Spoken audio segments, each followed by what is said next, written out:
Hola, ¿cómo están? Soy la profesora de literatura del Instituto de Ciencias y Humanidades. Mi nombre es Ana María Carti y bueno, juntos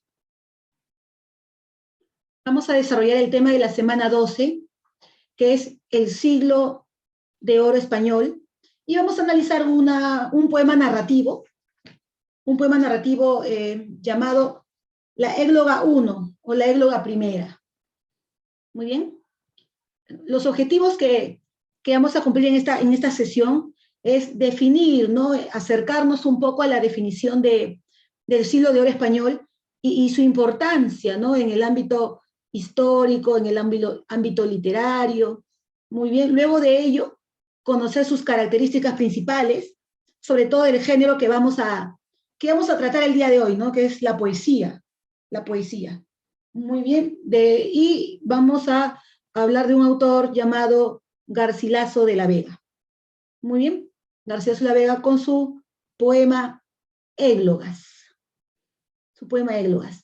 Muy bien, ese es el desarrollo de la sesión de hoy. Muy bien, y vamos a empezar. Vamos a empezar. Muy bien. A ver, para acercarnos un poco al contexto, a ver, ¿qué está pasando? ¿Qué está pasando en el mundo entero? En el mundo entero. Muy bien. A ver, se está dando la colonización de América. Como vemos en la imagen, están llegando, ¿no? Por vía marítima, ¿no? Los españoles. ¿Sí? Bueno, hay una dinastía que son los Austrias. ¿Sí? La publicación de la primera gramática en español de Antonio de Nebrija, ¿no? El mismo año 1492. Muy bien. También podemos hablar, pues, de ya a la llegada, la implantación, pues, del virreinato, ¿no? Del virreinato en nuestro continente. Y la influencia católica. Muy bien. Ahora, ya con el contexto, vamos a desarrollar el tema de hoy. El siglo de oro español. Muy bien, el siglo de oro español. A ver, en la semana 11, ustedes desarrollaron un cantar de gesta. ¿Recuerdan? Desarrollaron el poema del Miocid, ¿no? La historia de Rodrigo Díaz de Vivar. Muy bien, la historia de Rodrigo Díaz de Vivar. Entonces, la primera pregunta sería, ¿cuándo España deja de ser medieval y pasa a ser moderna? Muy bien, porque a partir del siglo de oro, escúchenme, estamos hablando de una España moderna. Entonces, ¿cuándo España deja de ser medieval y pasa a ser una España moderna? Bien, recordemos que en la España medieval, muy bien, en la clase anterior, que ustedes vieron el cantar del Miocid, España recibía influencia, a ver, vamos a recordar, España recibía influencia de los franceses, recibía influencia de los visigodos, ¿no? Y recibía influencia oriental, de los judíos, de los musulmanes. Bien, esa es la España medieval, Ahora, ¿cuándo hablamos de una España moderna? Con la influencia italiana. Bien, cuando Italia influye en España. ¿Sí? Y si hablamos de Italia, estamos hablando, pues, de sus tres principales representantes, que fueron Francesco Petrarca, Giovanni Boccaccio y el autor de Divina Comedia. ¿Quién era? Dante Alighieri. Muy bien, Dante Alighieri. Ahora, bueno, antes de empezar, quisiera mencionar algo. No si es que alguien duda. Alguien mira, profesora, entonces en la época medieval no había influencia italiana. No, sí había influencia italiana. Muy bien, sí había influencia italiana. Ya está. Pero no desde el punto de vista estético, no desde el punto de vista literario. Muy bien. Recuerden que siempre tenemos que enfocar pues toda la información que recibes en este curso a la literatura, ¿no? A la literatura. ¿Ya? Pero había influencia italiana en la España medieval, por supuesto, pero no desde no desde el punto de vista artístico o estético o literario. Muy bien. ¿Por qué, Ana? ¿Por qué? Porque estaba prohibido. Estaba prohibido, pero ahora sí. Pero ahora sí. Muy bien. Entonces, con la influencia italiana, estamos hablando pues de una España moderna. Bien, ahora, la influencia italiana, les comento, no fue solamente en España, fue en toda Europa en realidad. Muy bien, España influye en toda Europa. Muy bien, a partir del siglo XVI. Muy bien, y a ese periodo se le va a llamar siglo de oro. Siglo de oro. Aunque también, y mejor, sería llamarlo Edad de Oro Española. Te explico. ¿Por qué es mejor? Porque la denominación siglo de oro hace referencia a 100 años exactos. ¿Cierto o no? A 100 años exactos, ¿no? Pero este periodo de esplendor de las letras, muy bien, de las letras, duró más de 100 años. Bien, empezó en el siglo XVI, estamos hablando del año 1501, bien, hasta fines del siglo XVII. Fines del siglo XVII. Exactamente 1681, con la muerte del gran Pedro Calderón de la Barca. El gran Pedro Calderón de la Barca. Entonces, ¿de qué estamos hablando? Estamos hablando de 100 años, saca tu cuenta. Saque su cuenta. Desde 1501 hasta 1681. O sea, un siglo o casi dos.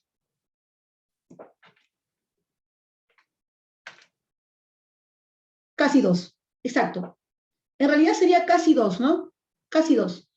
Bien, entonces, cualquier denominación está bien o no. En el fondo, cualquier denominación está bien. Siglo de oro español o edad de oro española.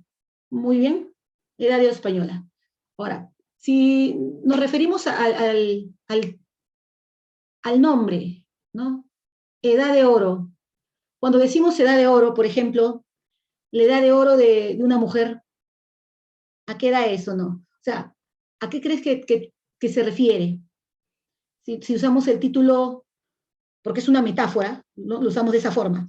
Muy bien, ¿a qué cree que se refiere? Cuando dice, no, el negocio está en su edad de oro. Está en su edad de oro. O sea, ¿a qué cree que se refiere? ¿No? O digo, ¿no? Ese hombre o esa mujer, ¿no? Está en su edad de oro. A ver, ¿a qué cree que se refiere? Que la está pasando mal, en el negocio, que le está yendo mal, que no hay ingresos, no hay ventas, ¿no? O lo contrario. ¿Qué sería? Lo contrario, ¿no? Claro, si yo digo que está atravesando su edad de oro, diría que está pasando su mejor momento, muy bien, su mejor momento. Y justamente a ello se refiere pues el tema de hoy, ¿o no? España, la España moderna, se encuentra en su mejor momento. Como dice ahí, se encuentra en su etapa de esplendor. Su etapa de esplendor. Ahora, su etapa de esplendor de las letras españolas. Las letras españolas. En todos sus géneros literarios. En todos sus géneros literarios. Muy bien, en el género lírico, muy bien, en el género narrativo, en el género dramático, ¿bien? Principalmente, ¿no? Vamos a encontrar autores como, por ejemplo, en el género dramático, Félix Lope de Vega, ¿bien? O Pedro Calderón de la Barca. En el género narrativo, vamos a encontrar pues al gran Miguel de Cervantes. Miguel de Cervantes. Muy bien. Y en el género lírico, en la poesía, al autor de hoy, Garcilaso. Muy bien. Ahora, para un mejor estudio de este momento de esplendor, muy bien, la edad de oro o siglo de oro español se divide en dos periodos. A todo el siglo XVI, estimados, lo vamos a llamar Renacimiento. Y al siglo XVII lo vamos a llamar el Barroco. Lo vamos a llamar el Barroco. Muy bien. Mire un momento la diapositiva. Muy bien, y empezamos. Dice, también llamado Edad de Oro, se caracterizó por la fuerte influencia humanista. Ahorita desarrollo todo esto. ¿Bien? En una primera etapa, se plasmó en obras como Fuenteovejuna o El Lazarillo de Tormes, y en otros géneros, ¿no? en otras artes, mejor dicho, como la música, la pintura, la escultura. Muy bien. Fueron importantes tendencias alimentadas por el gusto a la exageración, ¿no? Las formas y la abundancia del contenido. Eso ya es el barroco. Muy bien, ya en el barroco, ¿no? En el barroco. Pero hoy día vamos a hablar, pues, del siglo XVI primero, ¿no? Vamos a hablar del Renacimiento. Vamos a hablar del Renacimiento, ¿no? La primera etapa, ¿no? Bien, miren este cuadro, vamos a retroceder ya, luego, pero quiero que vean este cuadro, ¿no? Las Meninas. Bueno, este cuadro es del barroco, ¿no? Mire, siglo XVII, Diego Velázquez. ¿Ya? Pero bien, vamos a empezar. Periodos del siglo de oro. ¿Hay diferencias entre el Renacimiento y el Barroco? Sí las hay. ¿Bien? Sí las hay. Empezamos. A ver. Primero Renacimiento. Cuando hablamos del Renacimiento, o hablamos de la España moderna, a ver, vamos a recordar. ¿Con quiénes, con la influencia de quiénes empezamos a hablar de una España moderna? Con la influencia italiana. Muy bien. Ahora, ¿cuál es la importancia de Dante, Petrarca y Boccaccio en Europa? Que ellos introducen el mundo clásico. Ellos introducen el mundo clásico. Ese gusto por la literatura clásica, ¿no? Y esa es la valoración de lo greco-latino, ¿no? A través de los italianos. ¿Ya está? Ahora, otra característica es la base humanística. Si nosotros recordamos,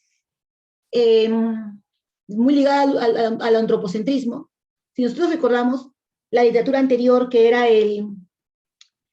la medieval, ¿cuál era la base del pensamiento medieval?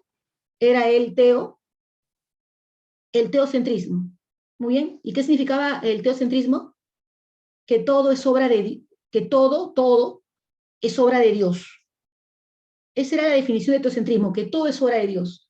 Y cuando decíamos que todo era obra de Dios, significa pues que la división entre nobleza, iglesia y pueblo, y las funciones que cumple cada grupo social, fueron establecidas por él. Muy bien. Por lo tanto, era indiscutible, ¿no? En cambio, si hablamos ya ahora del mundo moderno, en el mundo moderno, pues, hay el foco de atención ahora es el hombre, ¿no? Se empiezan a escuchar expresiones como el hombre es la medida de todas las cosas, o marutontus monumenus, que significa nada del humano me es ajeno, ¿no? Ahora hay hay una, ¿cómo lo puedo explicar? Hay una fascinación por la anatomía humana, correcto, por la anatomía humana. Si ustedes comienzan a revisar cuadros, correcto, comienzan a revisar retratos, esculturas, muy bien, ¿cuál es el foco? ¿Cuál es el foco ahora? Divinidades, o mejor dicho, Diosito, muy bien, o el hombre, el hombre, muy bien. Entonces, hablar de literatura moderna también es hablar de digamos, un marcado individualismo, ¿no? A diferencia de la época anterior, ¿o no? Que primero está Dios. En cambio ahora es primero yo, segundo yo, tercero yo. ¿Qué les parece? Muy bien. Por ejemplo, el cuadro anterior, mire, el cuadro anterior, este cuadro, de Diego Velázquez, si lo vemos bien, por favor, obsérvelo. Mire, él es Diego Velázquez. ¿Qué les parece? Él es Diego Velázquez. O sea, ¿qué significa? Que el artista se pinta a sí mismo. El artista se pinta y se incluye en el cuadro. ¿Hay o no un marcado antropocentrismo? Un marcado ego que se está alimentando, ¿no? El artista ya no está fuera de la obra, ya no está fuera de la obra, está dentro de la obra. Muy bien, dentro de la obra, en este caso, dentro de su cuadro. Y en el caso que vamos a ver hoy, ¿no? Que es un poema, Garcilaso es, de cierta forma, los personajes que vamos a estudiar el día de hoy. Los personajes. Eso se llama, pues, el estilo autobiográfico, ¿no? Parte de ese marcado individualismo, esa alimentación del ego, ¿no? Esa fuerte presencia, pues, antropocéntrica, ¿o no? Antropocéntrica, ¿verdad? Miren las características. Otra característica del Renacimiento, pues, es la razón. La razón. Muy bien. Y bueno, el Renacimiento también implica una visión optimista del hombre. Una visión optimista del hombre y su destino, ¿no? Y su destino.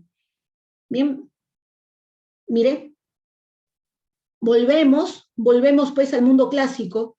Si ustedes recuerdan el mundo clásico, la característica principal de la literatura antigua era justamente esa armonía, ese equilibrio entre el fondo y la forma, lo que se rompió en la época medieval. Si nosotros recordamos la época medieval, daba preferencia al contenido, ¿no? En cambio ahora en el Renacimiento, muy bien, las obras son tan importantes en su historia, o sea, en lo que cuenta y cómo lo cuenta. El cuidado que tiene en sus palabras. Y en el caso de un poema, en sus versos. Muy bien, hay un equilibrio. La armonía se retoma, ¿no? En el Renacimiento. ¿Qué les parece? Muy bien. Y bueno, pues, la visión idealizada de la naturaleza y la persona amada. Muy bien, la visión idealizada. Y esto, que quede claro, por favor, porque si bien hay racionalidad, también hay imaginación. También hay una imaginación, ¿no? Correcto. Muy bien. Recordemos que los temas renacentistas por excelencia, pues es el tema del amor. Bien, que lo vamos a ver en un momento, el tema del amor. ¿No? El amor y el tema de la naturaleza, ¿no? Son los temas ejes, ¿no? Que se equilibran, ¿no? Que se armonizan. El amor y la naturaleza. Muy bien, se equilibran, se mimetizan, por ejemplo. Ahora, todas estas características, estimados jóvenes, pertenecen al Renacimiento.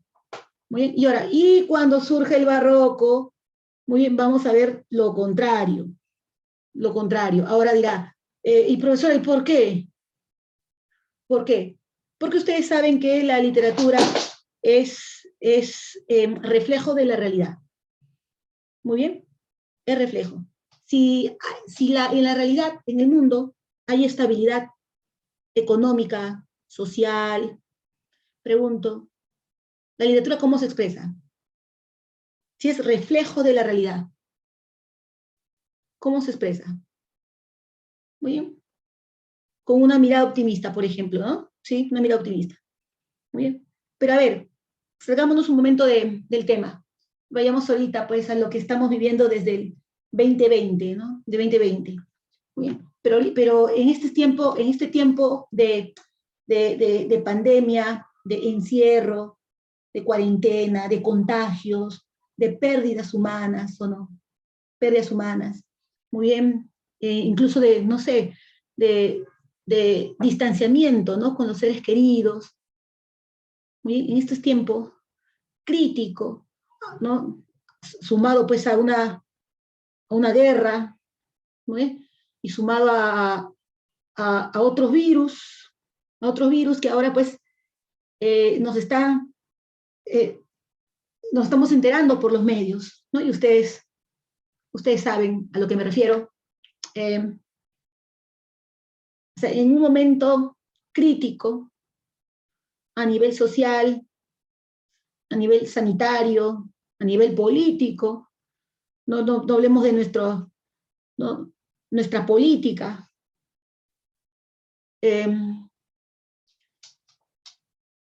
¿Cómo se plasma la literatura ahora? ¿Cómo se plasma? ¿Cómo sería la mirada de un escritor? A ver, ¿sería optimista? ¿Sería optimista o sería lo contrario? ¿Qué creen ustedes? Y lo contrario. ¿No? Lo contrario, exacto. Igual ocurre en el barroco, estimados. Muy bien. El barroco va a cambiar, las características del Renacimiento justamente porque España está atravesando una crisis, ¿no? Y la lectura barroca es el reflejo de esa crisis. Es el reflejo de esa crisis. Muy bien, política, social, económica. Muy bien. Y bueno, hace un momento mencioné las tres clases sociales. Las tres clases sociales bien marcadas que había, que era el clero, la nobleza y el pueblo. Y voy a hacer una pregunta sencilla. Cuando hay crisis, ¿qué grupo social es el grupo afectado? Cuando hay crisis. Cuando hay crisis. A ver, ¿cuál es el grupo social afectado? ¿La nobleza, la clase alta, los que están bien, los que están acomodados? ¿El clérigo, los miembros de la iglesia o la clase trabajadora? ¿Quiénes son los que lamentablemente se perjudican? ¿Quiénes son? El pueblo, la clase trabajadora. Ustedes lo han dicho, ¿no? Muy bien. Siempre son los que se llevan la peor parte. ¿No? Hasta ahora. Hasta ahora no. Muy bien. Siempre sí. Que hay crisis, el pueblo es ¿no? el que se afecta, ¿no? En su economía, por ejemplo, ¿no? En su economía. ¿Ya está?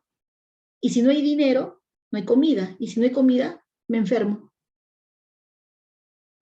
Un mal genera otro mal.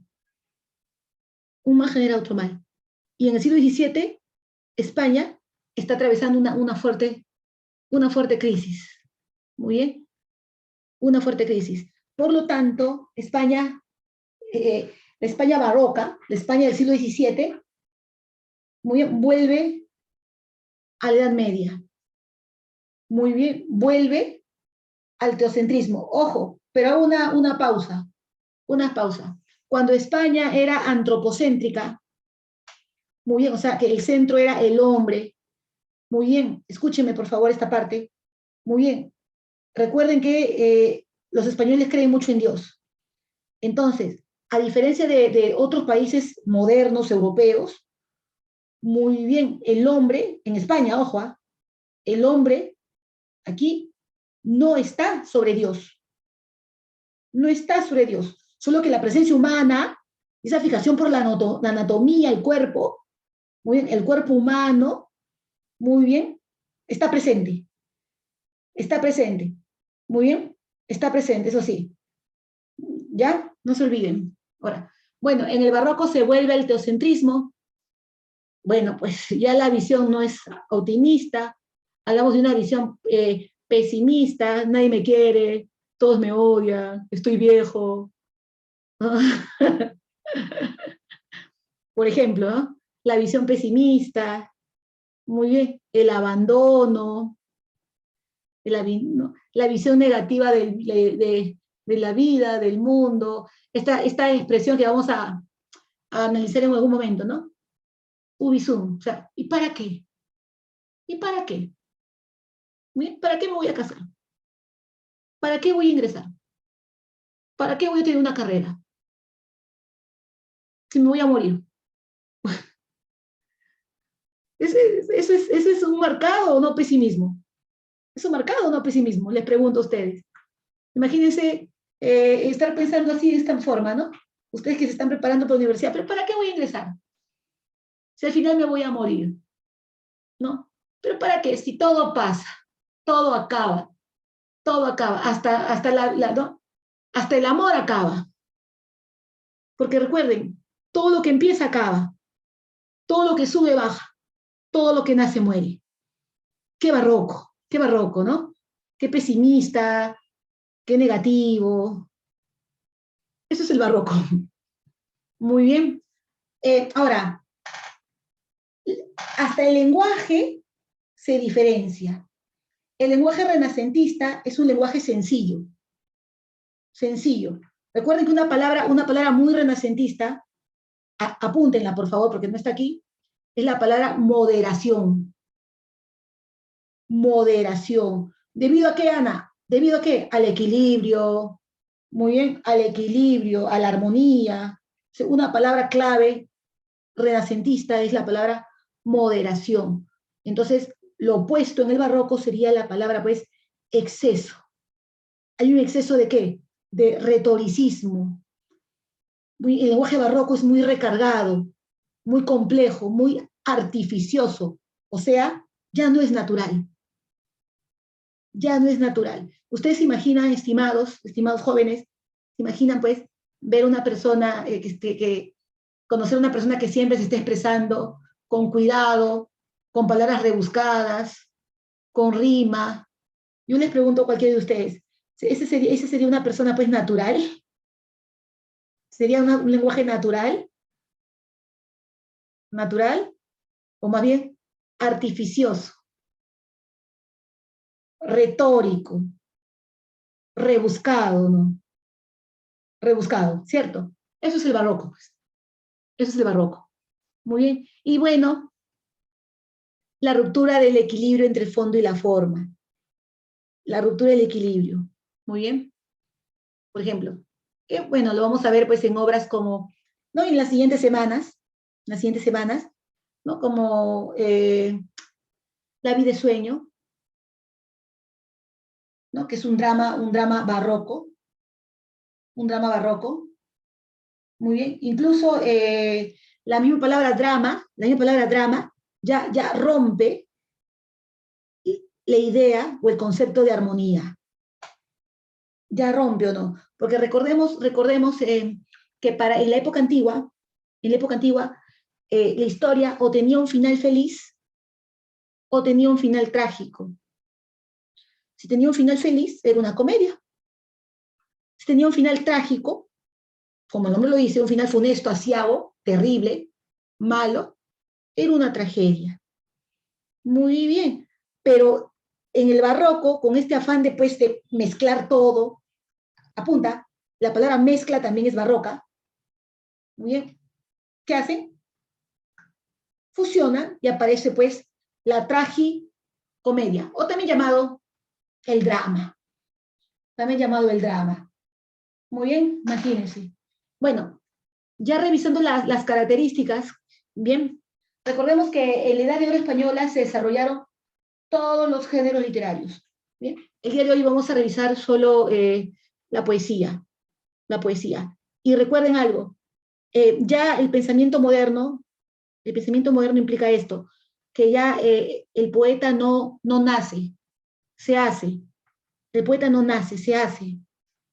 Muy bien, muy bien. Y ese es un pensamiento que hasta ahora mantenemos, ¿o no? Por eso si usted ha escuchado, hay escuelas de arte, ¿no? Hay escuelas de artistas, ¿o no? O sea, si alguien me dice, no, Ana, yo no tengo el talento para pintar, no, Ana, yo tengo el talento para escribir poemas. Bueno, correcto. Y el que me diga que nació con talento, o el que te diga que nació con talento, miente. Miente. Muy bien, del pensamiento moderno.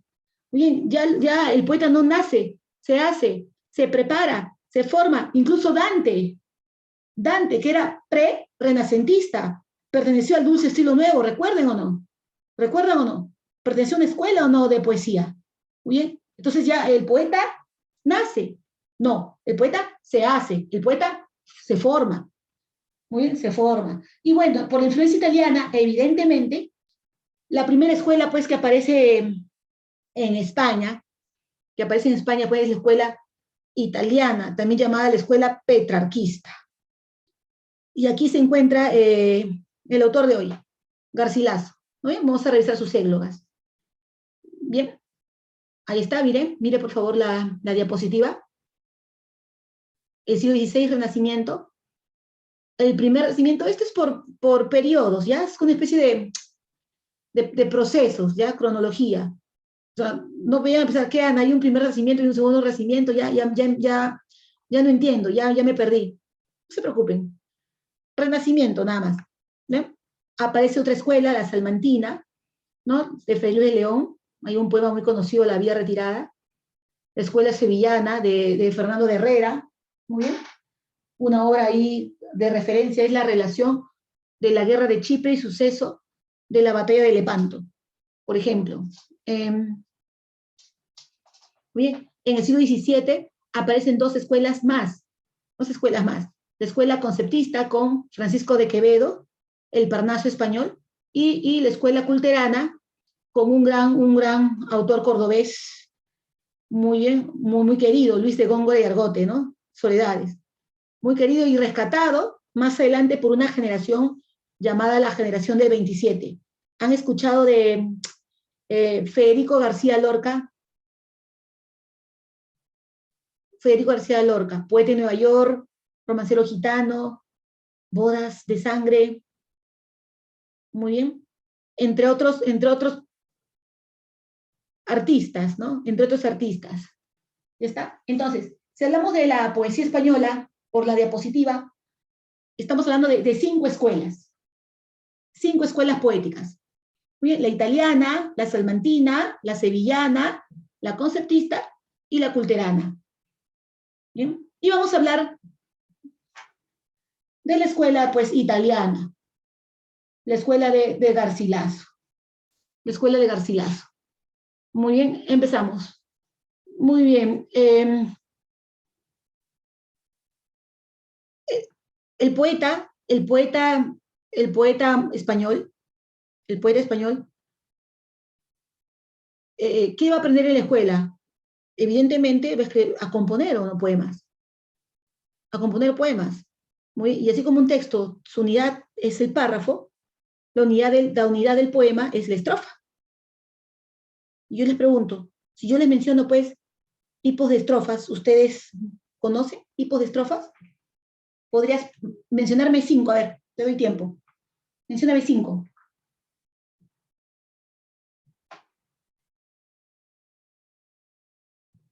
Ya, mejor empezamos. Mejor empezamos. ¿Estrofas o no? Ahora, todas las estrofas, mire, italianas. La lira. ¿Qué es una lira? ¿Cómo reconozco una lira? Es una estrofa de 5 versos. Cuenta. 1, 2, 3, 4, 5. ¿Se cumple? ¿Hasta ahí?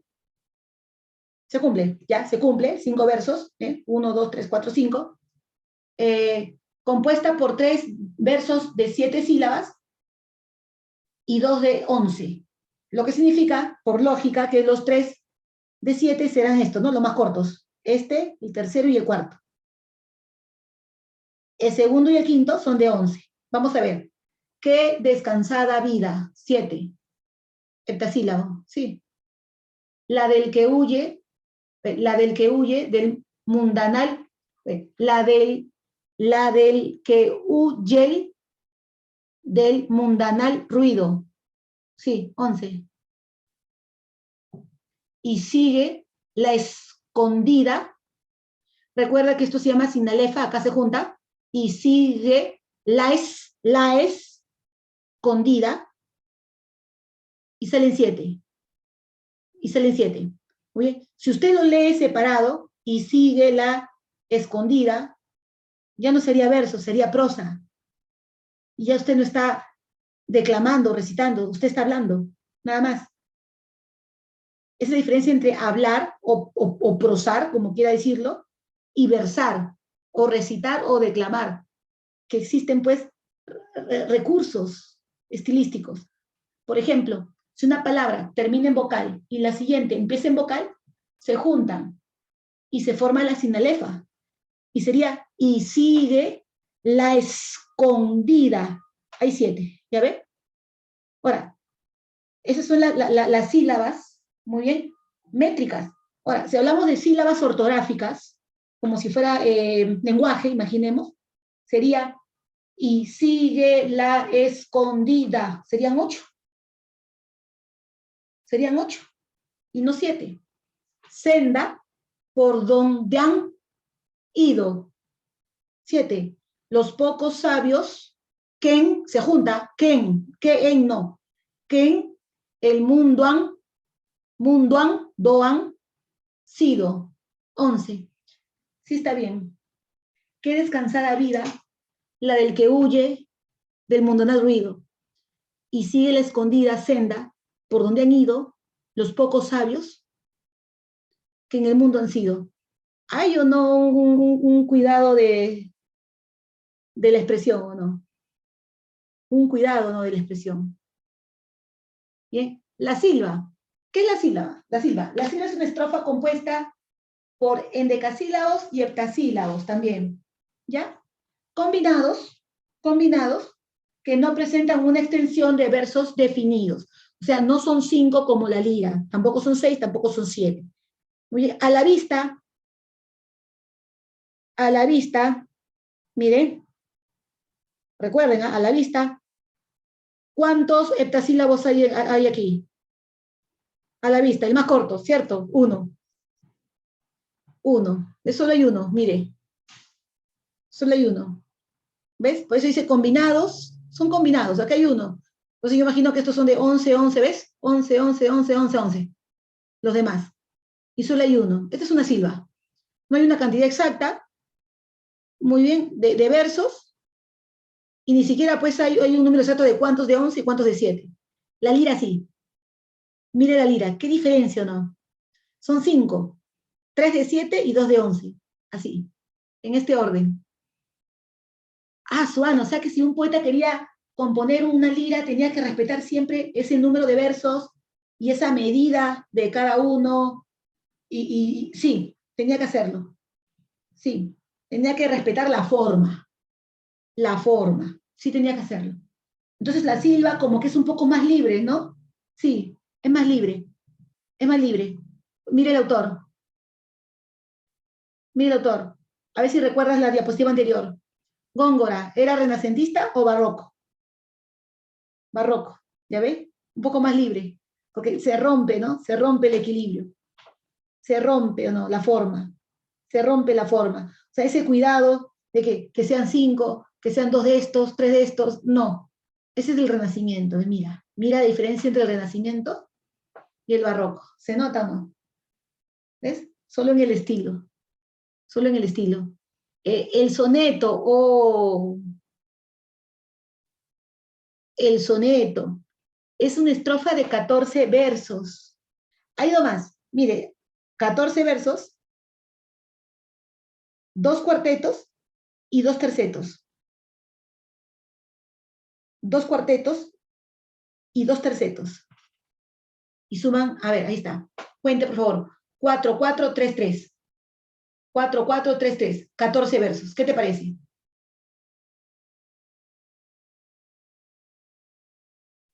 Aquí. Así, al ojo nomás, mire, por lo que he dicho. Aquí hay un número exacto de versos, una cantidad exacta.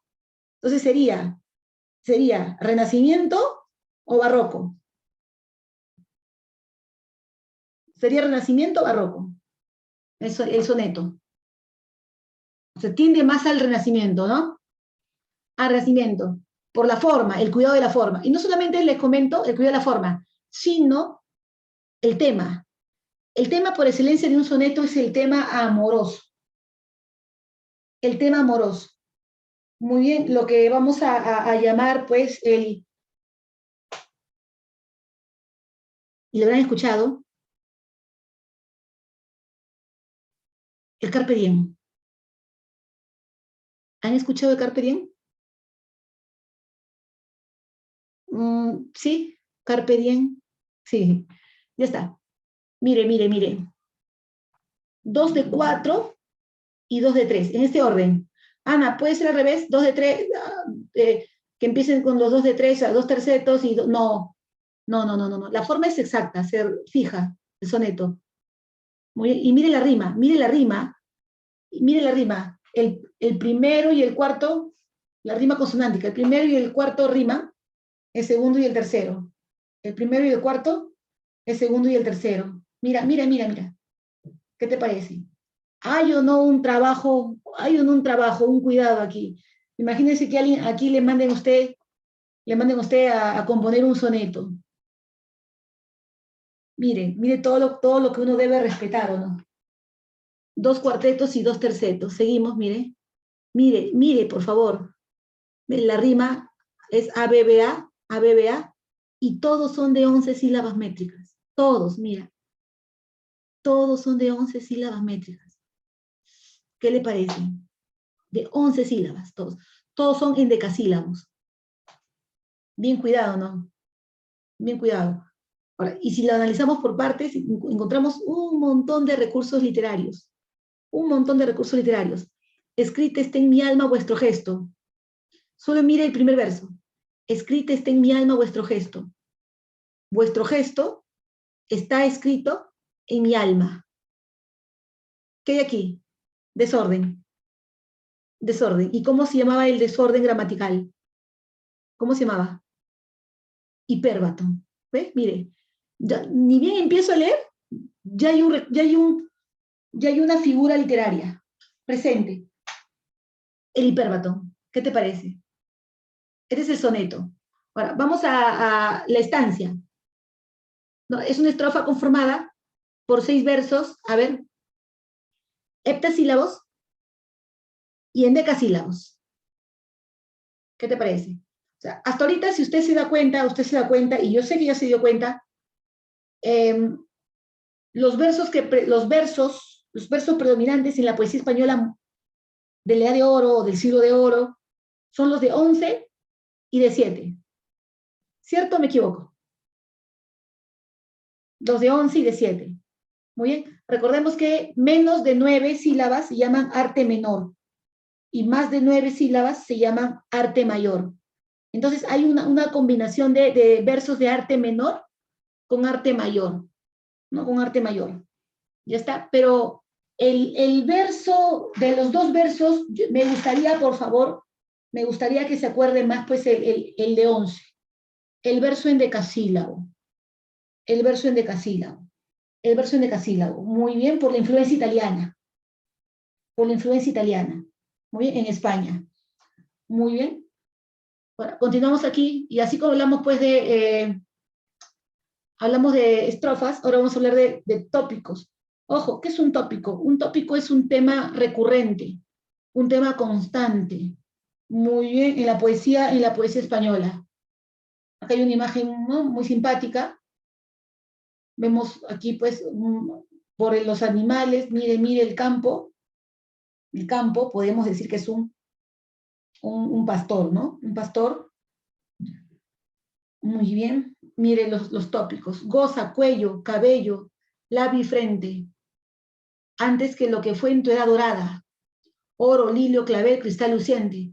No solo en plato vio la troncada. Se vuelva más tú y ello juntamente. En tierra, en humo, en polvo, en sombra, en nada. Ese tono pesimista evidentemente es barroco. Es un tono barroco. Muy bien. Pero aquí se ve un tema. ¿Cuál es el tema? El tema del carpe diem. El carpe diem, no, goza, te dice. Gozar es disfruta el momento. En realidad te comento, vamos a ver primero, ¿ya? Carpe diem, alude a disfrutar el momento porque el tiempo es fugaz y dinámico. Bueno, esto es en el barroco. Recuerda que el barroco era pesimista, entonces todo pasa, todo acaba, entonces disfrútalo mientras dure. Disfruta mientras dure. Muy bien. Listo, eso es barroco, ¿no? Ese es el carpe diem en el barroco. Pero ¿qué es el carpe diem en el Renacimiento? Y ustedes han visto, pues, ya han visto una obra donde se desarrolla muy bien el carpe diem, ¿o no? En el Renacimiento, que es la obra, pues, de Romeo y Julieta. ¿Se acuerdan o no? Muy bien. ¿Qué era el carpe diem de Romeo y Julieta? Pues era aprovecha tu belleza, aprovecha tu juventud. Muy bien, aprovecha tu belleza y aprovecha tu juventud. Muy bien, ¿para qué? Para enamorarte. Básicamente, el carpe diem y el Renacimiento, pues, se ligaba al amor. Se ligaba al amor. ¿Por qué creen que Romeo y Julieta, pues, por qué crees que Romeo y Julieta se atraen tan rápido? ¿Por qué usted cree que Romeo y Julieta se gustan? Porque ambos eran, bien claro dice, Romeo era puesto y Julieta era hermosa. Y ambos eran jóvenes. O sea, eran jóvenes y bellos. Carpe diem. O sea, están en el mejor momento, ¿para qué? Para el amor. Estaba asociado al amor. Bueno, estamos hablando, estimados, de otros tiempos. En estos tiempos, si alguien le dice a usted, aprovecha tu juventud, aprovecha tu belleza, aprovecha tu fuerza, tu energía, tu vitalidad, ¿para qué? ¿Para qué vas a aprovechar todos esos frutos de tu juventud? Tu fuerza, tu vitalidad, tu energía, tu ganas, tu entusiasmo, ¿para qué? ¿Para enamorarte o para estudiar?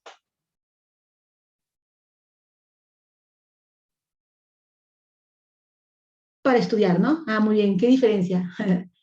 Listo. Mire, el carpe diem.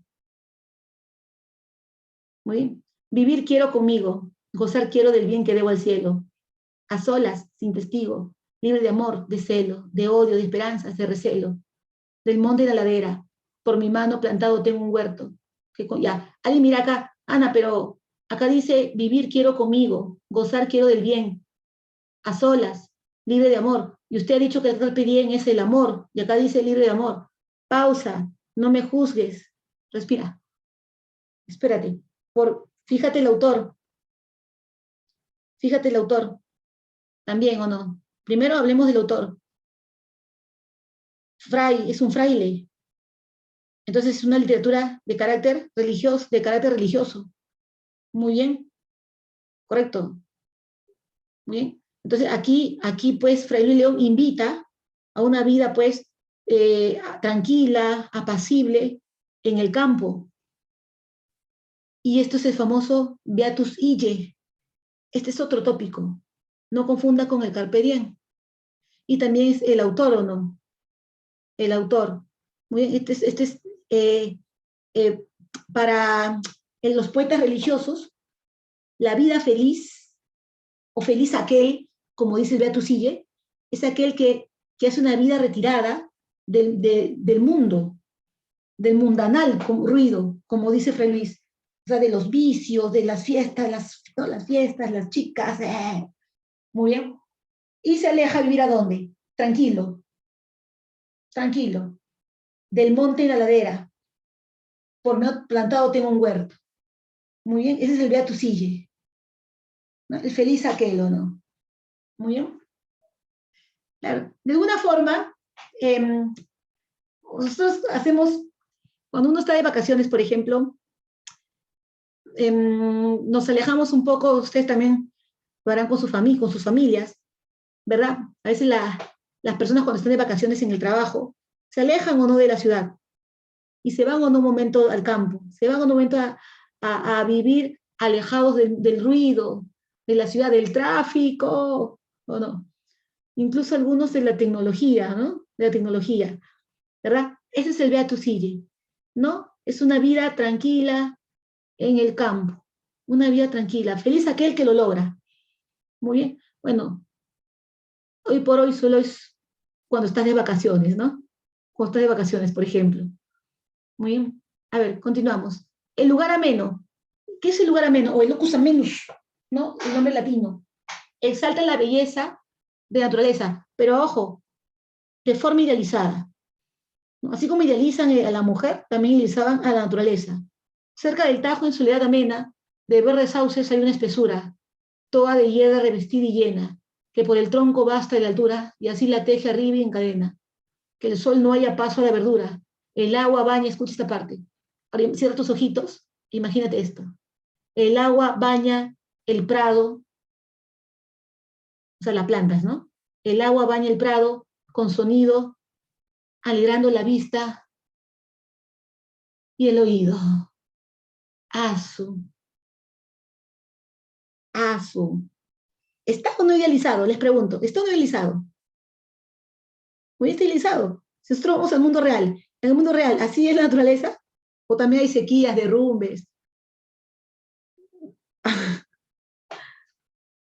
Hasta plantas venenosas hay, ¿o no? Muy bien, pero aquí está idealizado, ¿no? Totalmente, ¿o no? Totalmente, mire, el sol, el verde, justo ahí, ¿no? En una total armonía, el agua baña el prado, el sonido, y usted está gozando, ¿no? Gozando, ¿no? De tanta belleza ya, ¿no? Tanta belleza. Imagínense, ¿no? Ese es el locus amenus, ¿no? Y si hablamos del autor de hoy, Garcilaso, ¿no? Es representante de la lírica renacentista, de la escuela italiana. Muy bien. Si bien otro integrante de la escuela era Juan Boscán, y fue Boscán, no Garcilaso, ojo, fue Juan Boscán el que introduce la poesía italiana, pues, a España. Muy bien, el que desarrolla la poesía de Petrarca, pues, ¿no? De los italianos. Muy bien. Como dice aquí, al itálico modo, es decir, como si fuera un italiano más, ese es Garcilaso. Muy bien. Ese es Garcilaso. Y Garcilaso, pues, es el autor, es el poeta renacentista por excelencia. O sea, ese cuidado de la forma, la musicalidad, ¿no? Ese es Garcilaso. Muy bien. Y si hablamos de Garcilaso, pues, hablamos pues de autores clásicos como Horacio, como Virgilio, y tuvo una musa, así como Dante tuvo a Beatriz y Petrarca a Laura, muy bien, porque también era parte de ser poeta, era idealizar a una mujer. Garcilaso, pues, idealiza a una mujer portuguesa llamada Isabel Freire. Muy bien, Isabel Freire. ¿Ya está? Algunas obras del poeta de hoy, ¿no? Églogas, cartas, elegías, canciones, 38 sonetos. Muy bien. Y vamos a hablar de la poesía, de un poema en particular que es una égloga. ¿Qué son las églogas? Miren las características: género lírico, especie égloga. La égloga es un poema sobre pastores, muy bien, que sufren por amor. Que sufren por amor. Muy bien, las estrofas son estancias, y como ya les dije, no se me compliquen la vida, chicos. Lo que te van a preguntar siempre es el tipo de verso. Y ya les dije, son dos. Los de 11 y los de 7. Ya marcaste bien la clave. Muy bien, las estancias. Muy bien, en el caso de esta égloga se utilizan dos monólogos, porque hay dos personajes principales, ¿no? Pues hay dos monólogos, muy bien, que justamente son pastores, muy bien, pastores, muy bien. Ahora, aquí hay algo extraño, son pastores, pero hablan muy bonito, muy bonito. O sea, como si fueran personas instruidas, ¿no? De alcurnia, como dice aquí, ¿no? Cortesanos. ¿Ven? ¿Y por qué lo afirmo? Porque emplean muchos recursos literarios, ¿o no? Como que diría que son leídos, instruidos, ¿o no? Y son pastores, nada más, ¿o no? Son pastores. Muy bien. Ahora, hay un estribillo constante que está al final de cada estrofa, que dice, salir sin duelo, lágrimas corriendo. Te lo explico ahorita, antes de empezar. Muy bien. Les dije que en esta historia, porque recuerden que es un poema narrativo, nos cuenta historias de amor, ¿no?, de dos pastores. Es un amor triste, un amor doliente, muy bien, un amor doliente. Entonces, cuando ellos van contando, siempre dicen, salir sin duelo, lágrimas corriendo. Es como decir, llora, llora, salir sin duelo, o sea, salir sin pena, llora, lágrimas corriendo, o sea, llora, llora, o sea, que te vea llorando, que sepan que estás llorando, llora. Eso se llama la naturalidad, lo que, lo que no va a pasar en el barroco. En el barroco te van a decir a las apariencias. ¿Estás triste por amor? Sí, aguántate, que nadie se lo note, que nadie se dé cuenta. Tú sonríe, la función debe continuar. Ese es el barroco, ¿no? Ah, ya, no, pero eso es ser falso, la apariencia. Ajá, ese es un lema barroco. El mundo es un teatro. El mundo es un teatro y tú eres un actor. Tienes que fingir. Te duele, aguántate. Estás sufriendo, no importa, no importa. Pero en el Renacimiento es diferente, estimados. ¿Estás sufriendo? Sufre. ¿Quieres llorar? ¡Llora! ¡Llora! ¿Quieres gritar? ¡Grita! ¿Salir sin duelo? Lágrimas corriendo. Y por la influencia pues clásica hay referencias mitológicas de todas maneras, ¿no? El uso de la mitología es renacentista, es barroco, es de la Edad de Oro, en realidad. El tema, como les mencioné, es el lamento o el dolor por amor de los pastores llamados Salicio y Nemoroso, que como les dije, en la vida real es el autor. ¿Te acuerdas? Lo autobiográfico, el autor. Muy bien. El primero, que es Salicio, se lamenta por el desprecio y la frialdad de Galatea, ¿no? ¿Por qué son así, verdad? Y el segundo, que es Nemoroso, se sufre por Elisa. ¿Qué hizo ahora? Se murió. Qué pesada, ¿no? Se murió. Muy bien. Ahora, Salicio y Nemoroso son Garcilaso, Galatea y Elisa son Isabel. ¿Se acuerda que mencioné que Isabel Freire era su musa? Ahí está. Isabel, ¿o no? En la vida real también sufrió por ella, pues en este poema narrativo. Es ella, ¿o no? Es ella. Muy bien. Los temas son pues la belleza y el recuerdo de la amada, ¿no? La muerte, la muerte. Yo te pregunto, a ver, así de manera rápida y al ojo, ¿quién de los dos cree usted que sufre más? Salicio o Nemoroso. Salicio porque ella lo desprecia, ella es fría, ella es indiferente, o Nemoroso porque ella ha muerto. ¿Quién crees que sufre más? ¿Quién diría?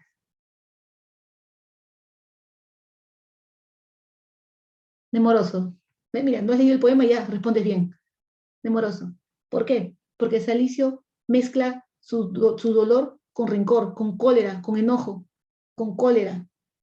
En cambio, Nemoroso ya no, es dolor puro. Y es puros recuerdos bonitos, nada más. Puros recuerdos bonitos, ¿o no? Y a veces nosotros para no sufrir, nosotros, por él o por ella, ¿no? Si eres hombre. Recordamos cosas malas también, ¿no? Ah, sí, ya fue esto, lo otro, ¿no? Para que nos duela menos. Pero si ya no hay nada mal, no hay nada malo que decir de esa persona, ¿duele o no? Duele. Bien, vamos a ver figuras literarias. Las figuras son adornos, el lenguaje poético, ¿no? El lenguaje poético. Mire, y tú de esta mi vida yo olvidada, sin mostrar un pequeño sentimiento, de que por ti Salicio triste muera. Mire cómo se hace el sufrido, ¿no? Voy a ordenarlo, y otro. Salicio muere triste por ti Salicio triste muera. Muy bien, aquí empieza el monólogo de Salicio. Oh, más dura que mármol a mis quejas, y el encendido fuego en que me quemo, más helada que nieve, Galatea. Estoy muriendo y aún la vida temo la corazón, pues tú me dejas. que no hay sin ti el vivir para que sea. Vergüenza que me vea, ninguno en tal estado, de ti desamparado. Y de mí mismo yo me corro ahora. De un alma te desdeñas ser señora, donde siempre moraste, no pudiendo de ella salir una hora. Mire, mire, mire, más dura que el mármol a mis quejas. Sí, tú eres más dura que mármol a mis quejas. ¿Qué tal hipérbole? Más helada que nieve, o sea, fría de frías. Estoy muriendo, estoy muriendo. No, pues tú me dejas. ¿Cómo la pinta? ¿Como mala o no? ¿Como mala o no? Estoy muriendo. No, y no te importa, y no te importa. Me tienes desamparado, me tienes desamparado. Mire, ¿qué le parece? Bueno, aparte de los epítetos, ¿no? Encendido fuego, ¿no? Esas características que resaltan, ¿no? Encendió fuego. ¿Cómo deja o no a Galatea, ¿no? Delante de todos, en el poema. ¿Cómo la deja o no? Mala, fría, mala o no. No lo quiere, no te quiere, pues. No te quiere. Muy bien. Antítesis, dice acá, ¿no? Fuego y nieve a la vez. O sea, siempre estás en un extremo. O eres nieve o eres fuego. Muy bien. O sea, contigo no se puede estar. Porque nunca hay un intermedio. Nunca hay un intermedio. Muy bien. Muy bien. Continuamos, mire, a ver. A ver, a ver. ¿Dónde está ahora aquellos claros ojos que llevan tras sí como colgada mi ánima doquier que ellos se volvían? ¿Dónde está la blanca mano delicada? ¿Dónde está? ¿Dónde está? ¿Dónde está el blando pecho? ¿Dónde está? Uy, zoom. Ese es un tópico, una pregunta retórica. Retórico significa dale, que dale, dale, que dale, a cada rato, ¿no? A cada rato. Como dices, pero ¿por qué? ¿Por qué? Igual, ¿no? ¿Dónde están? ¿Dónde están? Se preguntan por los seres que existieron antes, con toda suntuosidad. En este caso, ya no es nemoroso, ¿no? Por Elisa, ¿no? La muerte se la llevó. ¿Dónde está el blando pecho?